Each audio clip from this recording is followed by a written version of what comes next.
MOUs were signed, I think 4 in number. Recently, again, we were told that those 4 MOUs were at various stages of implementation. Nigerians will want to know, review the impact of, our dealings in 2024 with China, specifically in regards with the MOUs that we signed with them. All right, thank you, Clara. You see, these 2 independent giants, China and Nigeria, have been coupling together and having that particular political and bilateral chemistry right from time, 1970s. You see, before you come into this particular MOUs, that is the memoranda signed between China and Nigeria, why is China important to Nigeria and why is Nigeria important to China?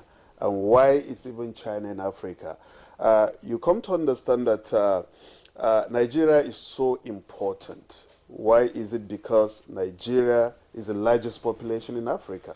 And when you talk of population, you are talking of market. Then apart from this, Nigeria also is strategic in terms of resources, both human and natural. Then this apart, China respects Africa, China respects Nigeria. It does not impose, its culture or its policies, on Nigeria. And it allows that particular leverage, that particular process to actually flow without imposition, without really pushing Nigeria or any of African countries to actually accept what China demands. Now, coming down to the memoranda sign, I see China as a political and economic messiah for Nigeria and African countries, if you may. Why? Because hundreds of years, of Nigeria and China relations with other entities has not actually yielded developmental, monument that we can actually glaringly see, and Nigeria and Africa become proud of. But with this particular establishment, with the visit of President Ahmed Bola Tinubu to the last FOCAC summit held in Beijing in September 2024, those 4 areas included one, which is the promotion of the Belt and Road Initiative, which is connectivity. Belt and Road Initiative is a policy in Asia which will actually connect people, nations and states economically, socially, culturally, politically, to allow the spirit of doing business and harmonious coexistence among the people. So we have the economic belt, we also have the maritime Silk Road. So this come together, Nigeria coming a member of this, it means it is actually conforming with the just concluded FOCAC summit, which is jointly advancing modernization. There is no way you modernize without infrastructure.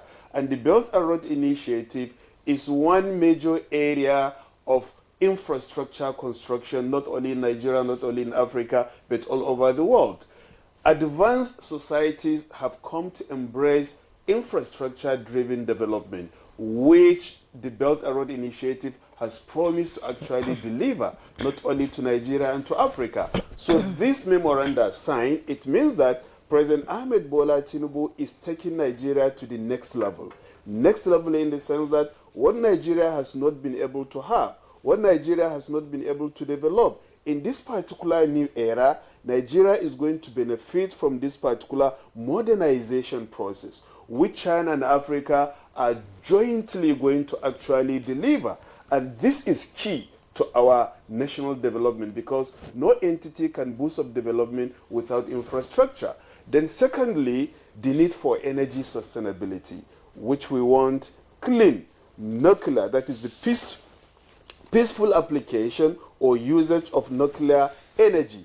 You can see that there is no entity, there is no economy that can actually sustain itself without sustainable and invariable supply of power. So in Africa, you discover that it's only South Africa that makes use of nuclear energy. So if Nigeria should follow suit, it makes Nigeria second country on the continent to actually make use of nuclear energy. So this is so significant in this new era in Nigeria or in China-Nigeria bilateral ties, bilateral relationship. Then apart from this human development, human resource development, which will be in tandem with the Global Development Initiative, there is no way development should take place without having human resource development.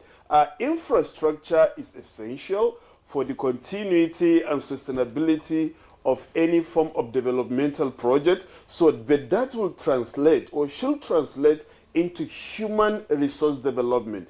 And when you develop you develop your human resources, you are by extension developing the entire country, because the human capacity building will now translate into practical development of that particular entity, because it is the human being, the people, who will actually have that particular technical skill and inertia, know-how to develop their entity. So this will actually put into the modernization process, the economic autarky and advancement, as well as bring political stability and sanitize the political environment. Then this is the part, the issue of media collaboration and partnership.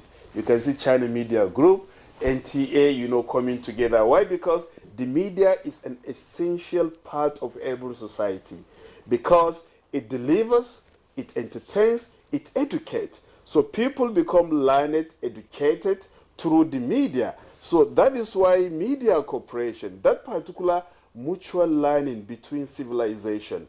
How does China operate in terms of media and communication? How Nigeria does that? Let's come together and learn, share experiences. Where is the gap or lacuna? Let it be bridged up. So these are some of the fundamental issues that encapsulated going the trip of President Ahmed Bola Tinubu to Beijing to participate at the Forum on China-Africa Cooperation, the Beijing Summit of 2024. And you can see these are all for Nigeria's modernization. These are all for Nigeria's developmental project, which we never had before.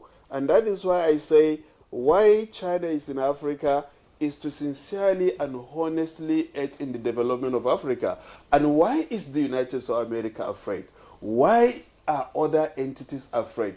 Is because they knew that they had faced a sheer and a complete fiasco. They failed to aid Africa, but rather exploited Africa negatively in order to make sure that Africa did not rise to compete with them. But China has learned that particular mistake committed by other entities, and that is why it is completely revolutionizing, reforming the way and manner nations and states engage on the world stage.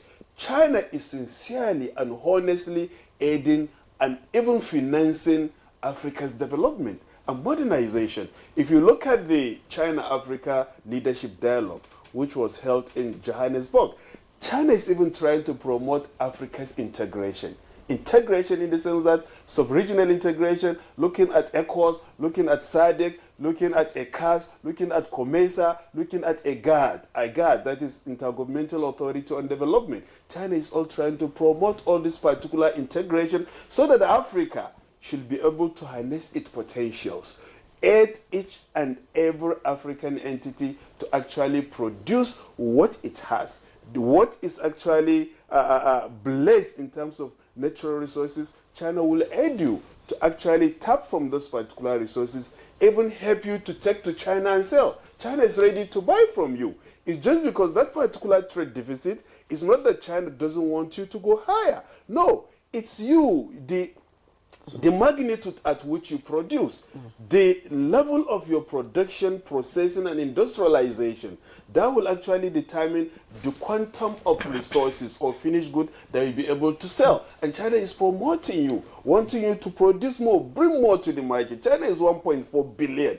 China's market alone suffices China's market, even though we need each other, but it is promoting us to actually come. And all this particular agenda, you think of United Nations Agenda 2030, dealing with the sustainable development, which the Millennium Development Goal fell, now replaced by sustainable development, your Africa Union Agenda 2063, and China-Africa, cooperation Vision 2035. Why is China there? Is to follow up.